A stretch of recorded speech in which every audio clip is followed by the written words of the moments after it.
to customize touch controls on the Samsung Buds 4, first of all, you have to open the settings. In the Samsung smartphone, you should find this option.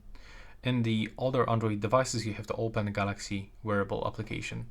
Now we have to go for earbud controls, and as you can see, the only thing that we can customize is actually the pinch and hold controls, because the media controls, we cannot switch them. For example, we cannot play and the pause by using double pinch.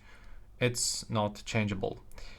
But if you want to change the pinch and hold controls, you have to go for this, and you can, for example, wake the voice assistant, or you can open application and pick application that you are gonna use.